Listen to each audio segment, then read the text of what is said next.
তোমার নাম? মুস্কান খাতুন। মুস্কান খাতুন। তুমি কি করছো? কাপড় কাটছি। কাপড় কাটছো? কাপড় কাটছো মানে কি তোমার এটা পেশা?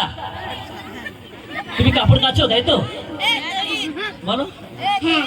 আচ্ছা, দাঁড়াও একটু থাম। ও একজন ধোপানি তাই তো? আমাদের ঠিক আছে। মেছর মুচি থেকে শুরু করে কৃষক থেকে আমার শুরু ছায়া করে দেই শিক্ষক হয়েছে। ডাক্তার প্রত্যেকে আমাদের সমাজে এক একটা বন্ধু। তাকাস না তুই। ঘুরো। হ্যাঁ হ্যাঁ।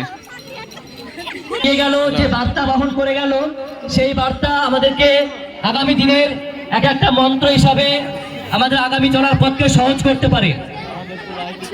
আমাদের পাগলি বেশে রয়েছে, আমরা সেখান থেকে ওর মতো আরো অনেকে আমাদের চারপাশে এরকম ভারসাম্যহীন মানুষ রয়েছে, তাদের প্রতি আমরা সদয় হব, সহমর্মিতা হাত বাড়িয়ে দেবো।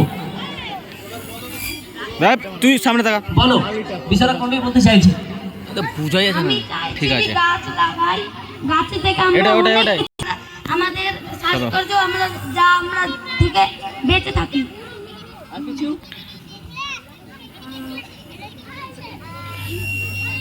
ঘুরতে ঘুরতে আমি ঘুরে যাবো কখন? লে, ঘোরো। সুকান্তের সেই কবিতা, তো লাঠি টান রে। প্রাণ পরে যতদিন বেঁচে আছি জড়াবো সঞ্জল, তার পাশাপাশি গাছ লাগাবো। আমাদের সকলের উদ্দেশ্য হোক গাছ লাগানো। ধন্যবাদ সকলকে।